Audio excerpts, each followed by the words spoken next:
part of the goal in civics is to help engage all people and all kids, no matter what their background is, to help make changes in the society so that it could be better for the next generation. That's Jane Lowe, an assistant professor of teacher education at Michigan State University.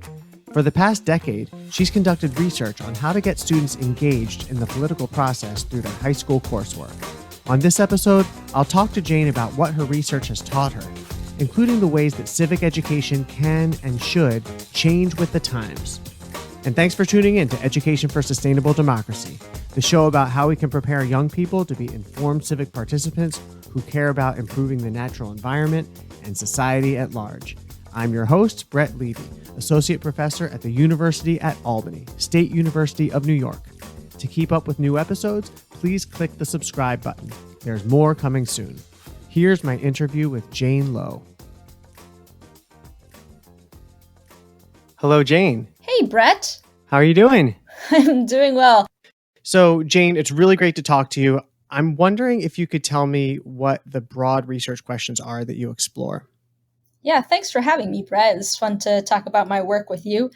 So broadly speaking, my research focuses on the civic education of young people.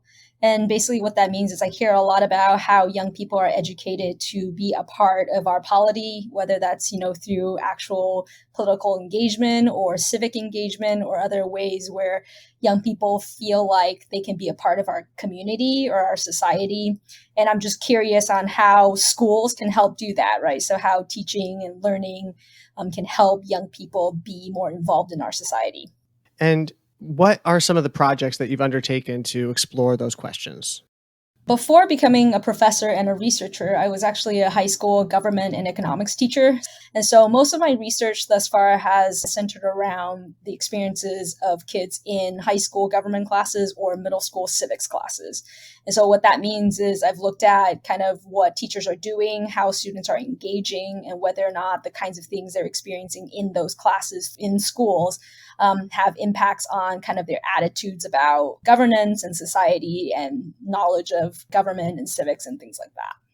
When you look at classrooms and you try to figure out the answers to your questions, like how do students become engaged in these issues? How do you gather information about that? What I do is I always look at both teachers and students. And so I often gather, observations and classroom observations. I look at student surveys and I do a lot of student interviews and also teacher interviews as well and looking at their artifacts. So as much as I can, I try to use sort of like mixed methods. I look at both quantitative and qualitative data to get the most in-depth picture I can of what's happening in the classroom. Jane, I know that for a while you've been involved in something called the Knowledge in Action Project, which involves helping teachers to use a really engaging, interactive government curriculum. I'm wondering if you could talk a bit about that. Yeah, for sure. So the Knowledge in Action Project was something that I was lucky to be involved with actually as a graduate student at the University of Washington in Seattle. And essentially the project looked to see whether or not it was possible to make an AP government, so AP US government and politics is the typical AP US government class, and try to see if we can't make that course more engaging for more students by making it fully project-based. And that course is notoriously known for a lot of information that students have to memorize so that they could do well on a test. And so we went in sort of with this understanding of, well, we know all these really great engaging ways of actually getting students to learn information through, for example, project-based learning or simulations. And the question was whether or not we could transform an AP class and what kind of impact that had on students. So a large team of researchers, teachers, school administrators, and content experts got together to create 5 really amazing kind of in-depth simulations and projects that then students learned the entire course content through those 5 particular projects. It was a long project. It lasted about 8 years, and we really tweaked these projects and redesigned them with teachers in mind and follow these kids. And really the results kind of speak for themselves, where these kids ended up being really, really engaged in kind of the simulations and the roles that they were placed in. And they also, did fairly well on the AP test. So it's not like, they only had fun and didn't learn anything. So part of the theory and the impetus was that by engaging students, into these content heavy and specific simulations, students actually learn more and they learn more deeply about the things that they're touching on rather than just listening to a lecture or taking notes. That sounds so great. I'm wondering if you could describe one or two of these projects so that we can have a more vivid picture of what this type of instruction looks like. Yeah, absolutely. So the first project is a simulation called Founder's Intent. And so what we wanted to do is have students play roles as founders of the nation. So they actually take on roles as, Thomas Jefferson and Alexander Hamilton and folks like that, and look at sort of the impetus and the ideas behind sort of the founding of the nation, but also the disagreements that started very early on with Federalist and anti-Federalist sort of states' rights and national rights. And so it sounds super boring, right? So if you're just teaching students through this kind of content about a lot of dead people in history, old people trying to make things happen. But what ended up happening was students playing these roles, they really got into it. They really looked at the different arguments that people were making. They were able to use the Constitution to make those arguments. So they're really doing a lot of the kind of the constitutional reasoning that we want students to be able to do. And they were able to do that because we put them into these kind of fun roles with tasks and activities that they had to do. So one of the things that they had to do in their role was basically debate whether or not there should be a federal bank, right, which is the sort of iconic debate about states' rights. And so they did that and actually had a lot of fun doing it. And then we sort of sped that forward to then a current issue about states' rights. And it's usually a case for like the legalization of marijuana, for example. A lot of states now, of course, are legalizing this. But at the time when we were running the project, it was sort of starting to. So Colorado and Washington has sort of been the first ones to legalize marijuana. And it was a great question for students to talk about and discuss in terms of, states' rights versus national rights, and how the sharing of power happens. So that's one project where I feel like it really showcases where you can take something that seems a little bit boring for students, but make it really fun for them, and they end up actually learning a lot. And another one that we do that teachers really enjoy typically is actually an elections simulation, which can be a little bit challenging in a contentious election like we're having. But essentially, students play roles of different things. So they are either candidates or campaign managers for candidates. They could be playing roles for different media outlets or interest groups or political party leaders. And they basically run through the process of a presidential election, playing these different roles and kind of interacting with one another to make this election process happen, but also kind of having to deal with the intricacies of things that happen in an election. And through that, they're getting to learn not only just about their roles and what their roles do, but also how these roles interact with other roles to kind of make our political process occur. As I'm listening to you, I'm thinking that it's a bit like a game in some ways, Yeah, in that you have a goal that you're trying to achieve. And in order to achieve that goal, you need to learn certain types of strategies, what the limits are of yeah. certain campaign contributions, what you can do to win. And in a sense, that's exciting and engaging. And at the same time, it's interactive and you have to figure out how to negotiate and get along and speak appropriately, etc. Absolutely. And that's sort of one of the best things about simulations, right? They're not real, but they are sort of simulating real things, but there are boundaries. And much like you said, it's like a game, right? So there are rules of the game and there are boundaries to that. But within that, they can sort of figure out how to manipulate various things to try to help them gain the edge. And that's for sure one of the things that really motivates students to want to be a part of the work that they're doing in class, which is always great. And the theory behind it is something we call engagement first, right? And what that means is you engage students first into something like a role or a competition or something like that, and give them a reason, right? So now that they're engaged, they now have a purpose or need to know the information that you are presenting to them, whether through a lecture, a video, or a reading. And so this way, in the learning sciences, we know that when students have that kind of need to know, they tend to remember that information better because their Mm-hmm. brains have now a place to hold some of the new information that they're about to get because they already have a reason to need to know that and want to use it for their own purpose. Mm-hmm. So this is kind of the part and parcel of how we get students engaged, but also help them learn more deeply about what they're learning. Yeah, that's so great. There's so much research that indicates that engagement is so helpful for deep learning that I love the engagement first philosophy of this project. So I'm wondering if the Knowledge and Action Project has expanded into other subjects as well. Yeah, for sure. So the Knowledge and Action Project began with government. And then as sort of that developed out, we expanded into the environmental science course. And actually now, if you go to that website, there's actually a couple of physics courses as well. And so there is expansion of this sort of project-based Hmm. learning method through different Mm-hmm. other AP courses as well. So can teachers get access to this curriculum? The Knowledge and Action project is actually now all sort of the curriculum and everything is all fully online. All you have to do is sort of sign up and ask for access. And what's great about this is you then have access to the curriculum, but also access to a lot of teachers who've been using this curriculum for a long time. And so it's actually a great sort of professional learning community for folks that join this as well. That is great. I will put the link in the show notes so that anyone who wants can get access to all these resources that Jane described. So now you are moving on to different types of work. Can you tell us about what you're working on right now? There's been a lot of research done on the civic opportunity gap, meaning that Hmm. folks and students of color in sort of low income areas tend to have less access to quality and high quality civic education and resources.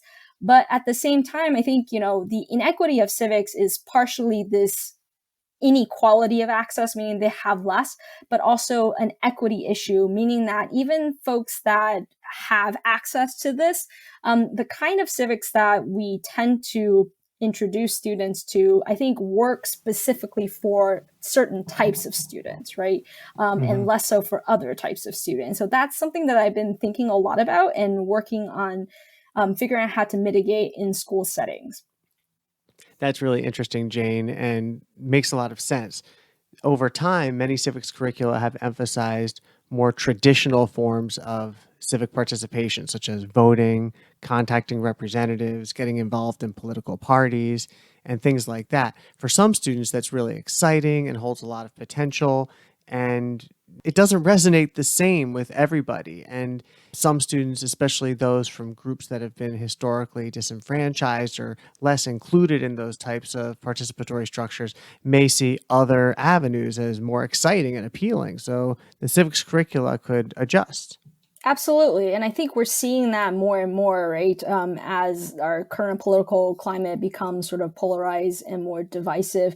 I think there's a lot of talk about systems working for some and not for others. And I think that's sort of the reality that we have and the reality that we've always had sort of in the history of this country. And so I think there are a lot of ideals within our society that are really, really great. And we want all students and all kids to really be able to understand that and live that for themselves. But our system currently as it exists is in flux, right? It's a changing system. And you and I both know that, as folks who work in this field, that the system isn't perfect, but the great thing about it, it is, changeable. And we have the ability to engage in changing that system. And I think part of the goal in civics is to help engage all people and all kids, no matter what their background is, to help make changes in the society so that it could be better for the next generation. I completely agree with you. And I'm wondering how you would imagine the curriculum changing to make civics more accessible to a broader swath of young people. Yeah, so that's a really great question, Brett, and it's a challenging one, right? So I think part of this in my work that I've done so far shows that part of the issue, and it's not the only issue, but one of the issues is the civic narrative that we present to students in this country is pretty one-sided. When I say one-sided, I mean it's pretty bland, right? There's like no one questions sort of the narrative that they've been given. We see different changes in sort of the teaching of history. So people disagree all the time about what should be taught in history. And so, there's a whole different conversation could be had there. But when it comes to civics, folks have typically agree that there's just certain things you teach. You teach, all people are created equal. You teach about the Bill of Rights. You teach about the separation of powers and these kinds of rote memorization sorts of things. But really, our civic narrative is way more than that. And I think it's important for us to teach children that our collective civic narrative should reflect kind of the fullness and the broadness of our diversity, right? And so instead of just highlighting the ideals of a few people or even just kind of these ideals to be reached, the civic narrative that young people should learn should include sort of the triumphs and failures, but strengths and weaknesses, right? It should be sort of transparent and helping young people understand that part of being a participant in this society is that we're part of the struggle and that the struggle is an ongoing one. I think back all the time to kind of the motto of our nation, right? E pluribus unum is this perennial struggle to be one from the many, so that there are always these ideological battles between people since the beginning of this country. But part of the process is that constant battle and trying to become one from different many points of view. E pluribus unum, absolutely. What you're talking about now seems related to history and the narrative and seeing ourselves in history and everybody being able to see themselves in history. I think that's very important. I see how that's related to civic education and seeing oneself as a potential participant, a potential change maker. So, in addition to broadening the civic narrative, as you discussed, what are some of the other things that you would imagine changing in the civics curriculum? As you pointed out, Brett, history is a part of civics, and those two things kind of go together. But there are so many things that we can do right now. So, like in terms of current events and current movements and things that young people can participate in now that we do have the internet, there's social media, there are all of these things that they could participate in sort of non-traditional ways. But I think it's also allowing students to see that there are these other opportunities, right? So it's everything from the technological thing, but also all the way down to the ways in which they can involve themselves in their community, right? So Mm-hmm. even valuing the fact that if you're doing things for your neighbors or doing things within your community, Mm-hmm. at your synagogue, at your church, like whatever it is, that those things all matter to, again, seeing differences and ideas, but coming together to try to be one, right? It's all about this Mm-hmm. battle for mutual understanding, if you will, and seeing that differences are okay and that differences doesn't automatically mean that you are now enemies with someone else. So that's very Mm-hmm. current.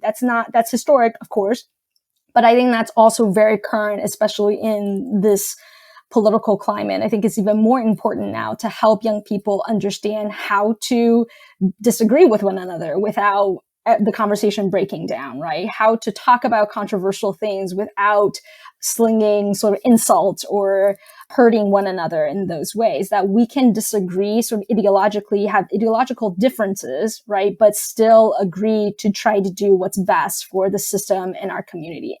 And I think one of the most important things for the now rather than historically is just helping young people not only to empathize with others, but to see themselves as part of a larger community, right? This is about sort of their public life rather than just their private life or individual desires and needs. It sounds like you're talking about a different way of approaching the subject and making different types of goals central to civic education. Yeah, definitely. And I think, we are sort of in trying times. And when history and society changes, I think curricular changes are also necessary. And so I think as we see more people engaging with social media and media online and technology and things like that, civic education needs to help students develop a different set of skills than they did 10 years ago. There's a lot of room for the curriculum and the field of civic education to grow in different and exciting ways. So I'm really looking forward to being a part of that process. Great. Well, yeah, your work so far has had a big impact, and I'm sure it will continue to.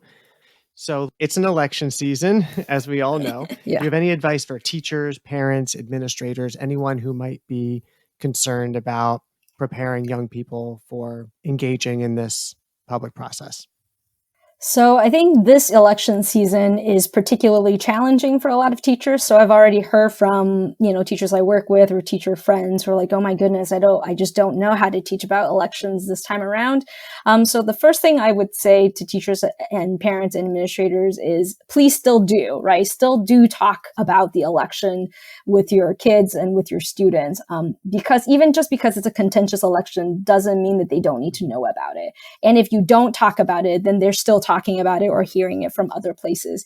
And so I think it's really, really important to, one, still have these kinds of conversations and teach about the elections with students. But two, now you have to do it carefully. And so what I would suggest is really get students to think about not just the rhetoric or the platform or what's being said, but dig into why things are being said and what kinds of data or information, right? Going back sort of to this digital media literacy sort of thing, to help students really cut through the rhetoric of both parties and both candidates and get down to kind of the facts and information, and trying to help students understand the rationale and reasons behind why certain things are said, and sort of taking an analytical lens about the process rather than focusing on who wins or who's saying what is a good process to take for this particular election. Thank you, Jane. It's been really great to talk to you. Thanks so much, Brett.